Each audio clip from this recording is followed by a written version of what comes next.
A bodybuilder spent 6 years building a body that looked dangerous. Bruce Lee needed 5 seconds to prove it wasn't. It happened in an airport line in front of 40 witnesses. And the most surprising part wasn't the fight, it was what Bruce did afterward. San Francisco International Airport, September 1972. It's 9:15 on a Saturday morning, and the terminal is buzzing with the usual weekend noise. The United Airlines check-in line stretches back through a roped-off corridor with about 20 people waiting. The line moves slowly, with the restless shuffle of travelers who know where they need to be but have no way to get there faster. Bruce Lee stands third in line. He's wearing a black leather jacket over a white shirt, dark trousers, and sunglasses that partially hide his face. In his hand, he carries a gray Samson suitcase packed with clothes for 3 days and documents for meetings with producers in Los Angeles. His posture is calm and balanced, the posture of someone comfortable with waiting. He doesn't check his watch. He simply moves when the line moves. A few passengers have recognized him and are whispering quietly among themselves. That's the guy from the Green Hornet. The comments appear and fade without becoming anything more. Bruce doesn't react. In that moment, he isn't a celebrity. He's just a man waiting to check his luggage on an ordinary September morning. Here's something most people never think about. Have you ever been in a room and felt completely invisible, not because nobody saw you, but because someone decided your presence didn't matter? That feeling of being dismissed, looked past, treated like an obstacle instead of a person. That's the quiet insecurity this story touches, and it hits harder than most people admit. The bodybuilder arrives at 9:22. He's 28 years old, stands 6 feet 1 inch, and weighs 265 pounds. He's an amateur competitor from San Jose. 6 years of obsessive weight training have built a chest measuring over 51 inches and arms at 22 inches. His face carries the quiet confidence that develops in people who have spent years living with a physically dominant presence. He's running late for his flight. A friend of similar build walks half a step behind him. Both move through the terminal with the relaxed certainty of men who have never had to push through a crowd because the crowd has always moved for them. He moves along the check-in line like a large ship cutting through a narrow canal. He shoves the first man in line, an executive carrying a briefcase, who steps aside without protest. Then an older woman who clutches her bag to her chest and says nothing. He continues forward until he reaches Bruce Lee and repeats the same gesture, the same sideways push, the same silent assumption that the smaller body will give way to the larger one, the way it always does in public spaces. But Bruce doesn't move. He barely shifts his weight and rotates a couple of degrees. The push finds no support, no resistance, no obedience. It simply doesn't happen. Bruce keeps looking toward the check-in counter as if nothing has touched him, because in a very real sense, nothing has. The bodybuilder stops. This has never happened to him before, not in a public space, not with someone of that size. He looks at Bruce with the expression of a man whose simplest calculation has just produced an impossible result. For a few seconds, his mind seems suspended between two options: recalculate or insist on the answer that has always worked before. "Hey," he finally says, "there's a big guy coming through, move." Bruce doesn't turn immediately. He remains looking forward, as if the sentence hasn't quite finished existing yet. When he finally turns, he does it slowly and completely, giving the man his full attention with the calm of someone who feels no urgency to prove anything. He looks at him for a moment over the top of his sunglasses. Then he removes them with a quiet gesture and tucks them carefully into his jacket pocket. "The line is for everyone," Bruce says. His voice isn't loud or aggressive. It's clear and steady, like someone simply pointing out an obvious fact. "Wait your turn." This is the moment most people would have flinched. Most of us have been there, that split second where someone bigger, louder, or more intimidating steps into your space, and every instinct says back down, apologize, disappear. That instinct isn't weakness. It's something we've been conditioned into for years. But what happens when someone refuses to follow that script? The bodybuilder blinks. He had anticipated many possible responses from the smaller man: a quick apology, an immediate step back, maybe a nervous laugh, the kinds of reactions his size usually produces without him even having to speak. But he wasn't expecting this. The calm is more unsettling than any confrontation would have been. His eyes automatically scan Bruce's body. Then they return to his own arms, running the almost mechanical comparison that 6 years of gym culture has trained him to perform. He estimates the weight, maybe 140 pounds, perhaps 155 with the jacket. He sees functional arms, but nothing impressive by the standards he considers important. In his mind, every physical equation points to the same result. That person should be moving right now. "Look, friend," he says with a patience loaded with condescension, "I'm twice your size. Move or I'll move you." Bruce doesn't change his expression. He doesn't raise his voice. He doesn't shift his stance. He simply responds. "Dryad." It doesn't sound like a threat. It doesn't sound like theatrical defiance either. It sounds more like a quiet invitation, an open door, offered with complete courtesy, into a room the bodybuilder doesn't yet understand he isn't prepared to enter. Before the tension can grow further, the airline employee steps in from behind the counter. "Gentlemen, there will be no confrontations here. Everyone will be served in order. Please hold your place in line." The bodybuilder takes a step back. His ego isn't wounded yet, it's simply on pause. He positions himself behind Bruce with the silent impatience of a man who has already decided there will be another moment to re-establish the hierarchy he believes has just been interrupted by someone too small to challenge it. That opportunity arrives a few minutes later. When Bruce places his suitcase on the scale at the check-in counter, the latch isn't fully secured. While waiting in line, he had been organizing some documents and hadn't properly closed it again. The bodybuilder notices this. What happens next could technically be described as an accident, a large foot moving clumsily in a crowded space, catching a bag on the floor. That's one version. The other is simpler. The bodybuilder deliberately kicks the suitcase with enough force to knock it off the scale and send it sliding across the floor.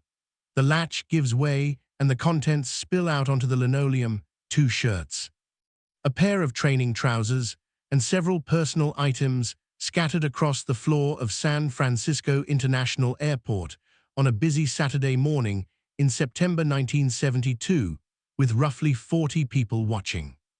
The bodybuilder laughs. It isn't a spontaneous laugh. It's the precise laugh of someone who believes he has just reaffirmed his dominance while maintaining the appearance of an accident.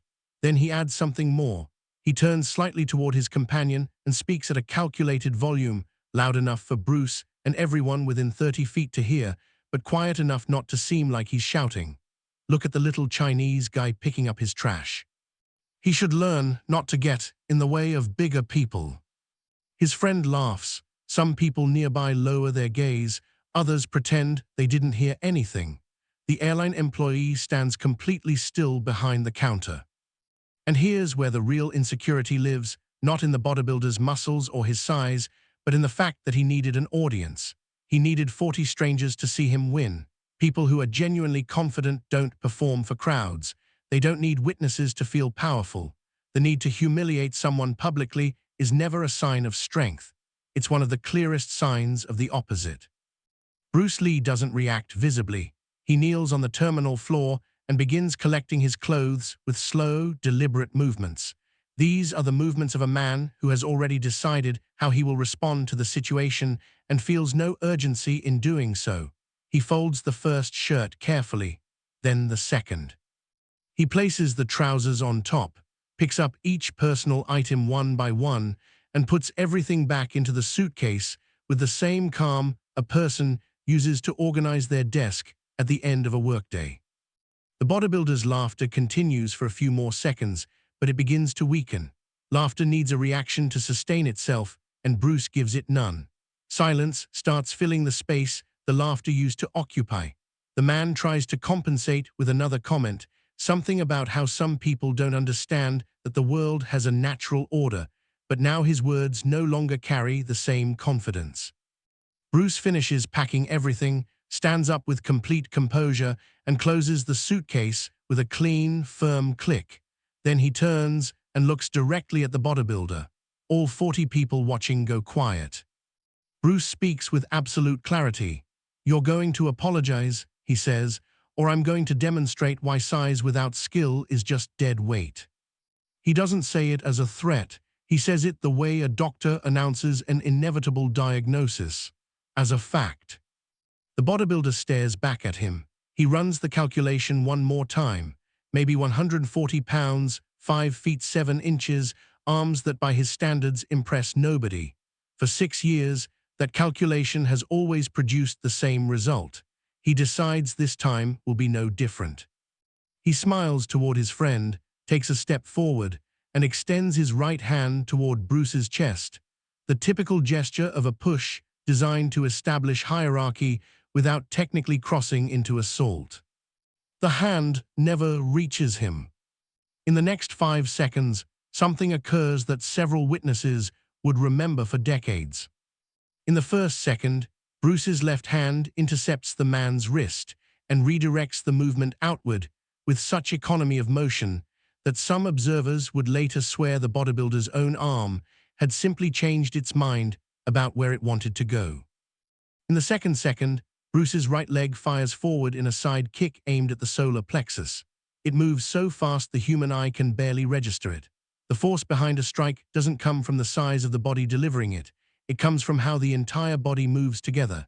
It begins in the legs pushing against the floor, travels through the precise rotation of the hips, passes through the contraction of the core, and concentrates entirely into a single point.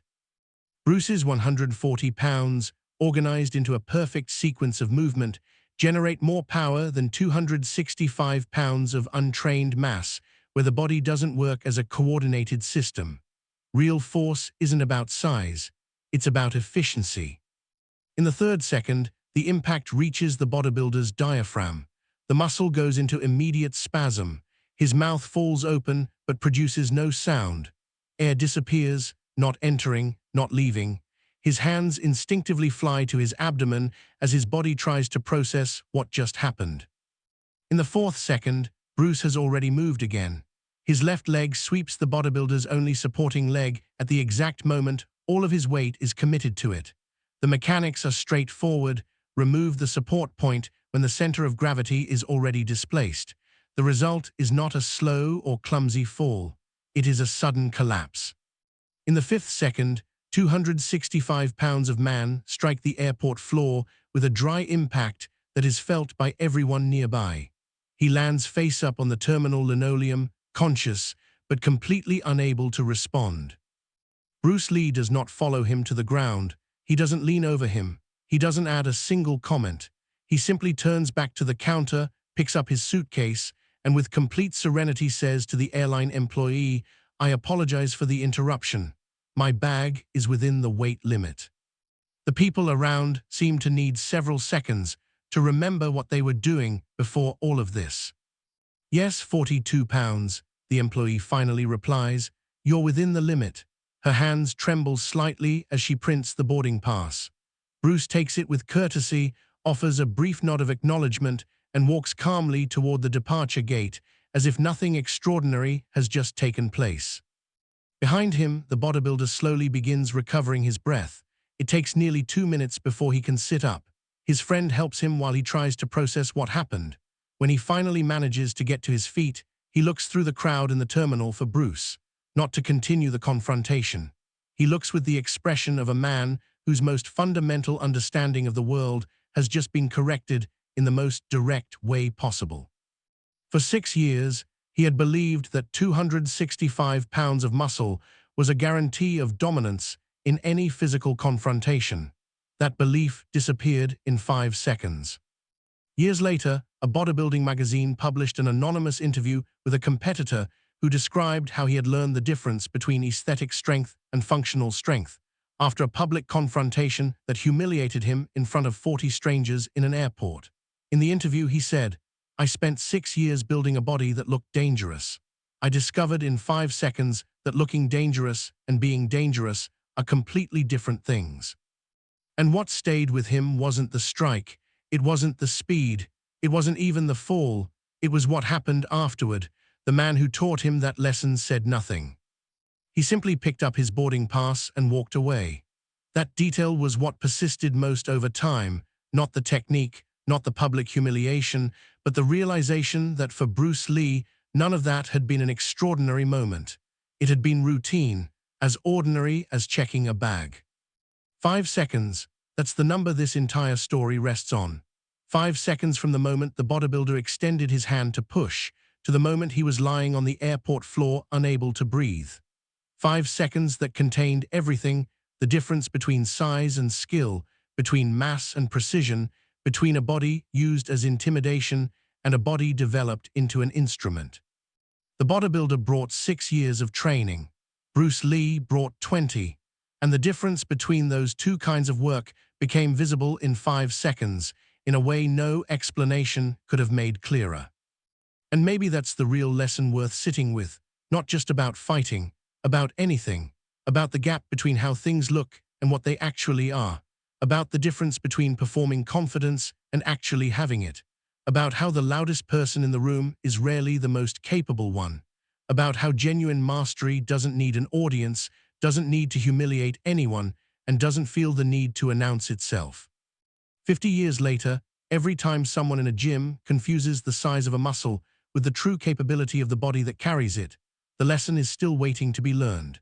Because some lessons require a certain kind of teacher, and sometimes those teachers show up in airports on Saturday mornings, wearing a leather jacket, carrying a gray suitcase, and having all the patience in the world to wait their turn in line until the moment arrives to show exactly what they know.